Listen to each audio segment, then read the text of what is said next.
Hey, welcome to Beals Stories. Today we're reading Chapter 10 of The Thirst for Freedom, The Price of Order. Let's get into it. Chapter 10, The Price of Order. The first night, fires bloomed in the dust corridor as old grudges rekindled under new logistics.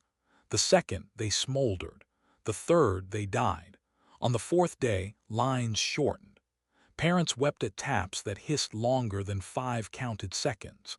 Alex's algorithm learned and smoothed and denied and permitted.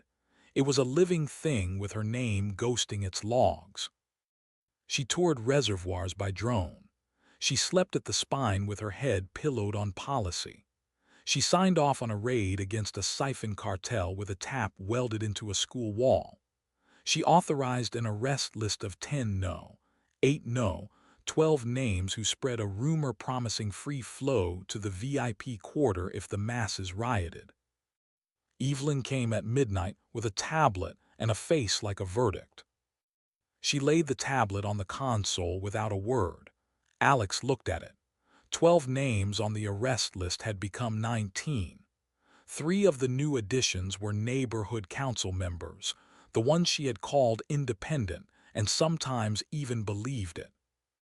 "You told me they were independent," Evelyn said. "They were leaking queue schedules to a siphon ring."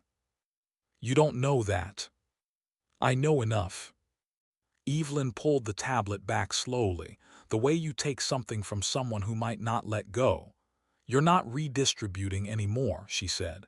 "You're administrating. There's a difference and you know it." Alex turned back to the console. "The settlements are stabilizing." "The VIP quarter is stabilizing. The settlements are being managed." Evelyn's voice was very quiet now, which was worse than shouting. "I'm going to publish what I've seen, what you've done, all of it." The room went still in a way that had nothing to do with sound. Alex turned. Something moved behind her eyes, a calculation, cold and fast, and her hand drifted toward the drawer at the left side of the desk. She watched her own fingers travel. She had not decided to move them. Or she had decided without noticing, which was the same thing and also worse. Evelyn saw it. She didn't run. She just looked at Alex the way you look at something you built that has begun to move on its own. Alex's hand stopped. She breathed. She closed the drawer without opening it. "I'm not him," she said. She didn't know who she was telling. "No," Evelyn said. "You're more careful." Alex crossed the room in 4 steps. Evelyn didn't resist, not out of fear, but out of something that felt like grief with its back straight.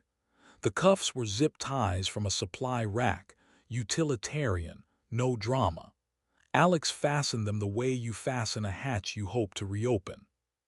"Someone will let you out," Alex said. "Will they?" Alex didn't answer.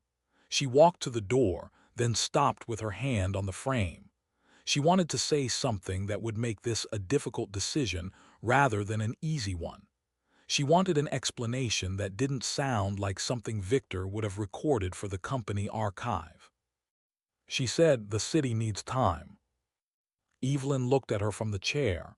"The city needed you," she said, past tense. Alex killed the light and locked the door. She stood in the corridor for 3 counted seconds, the same count Jordan had used against the rack. Then she walked back to the console, sat in the chair she had taken from a man she despised, and opened the valve schedules. The pumps throbbed beneath her like a patient animal that had learned to trust its keeper. She told herself it was temporary. She had stopped believing it somewhere between 19 names and a drawer she hadn't opened. She turned fountains into farms. She watched propaganda drones repaint their sides. The transition, trust the transition. Jordan healed in increments and said too little. Jordan looked at her differently now, like a man reading a map he wished he hadn't unfolded. "You said temporary," he told her, the night the wind tried to peel the dome. "How long is temporary?" "Until the settlements are stable, until ration lines shrink, until I'm not necessary." "You're bleeding people," he said softly, "with policies, with arrests. I'm bleeding less than HydroCorp. It came out too fast." He looked at her a long time. "You're not fixing this. You just like being the one who decides." Alex opened her mouth and found only plans inside it. That was Chapter 10 of The Thirst for Freedom. If you're enjoying the story, subscribe so you don't miss the next chapter. And you can read along for free on Wattpad, just search Beals Stories. See you next time.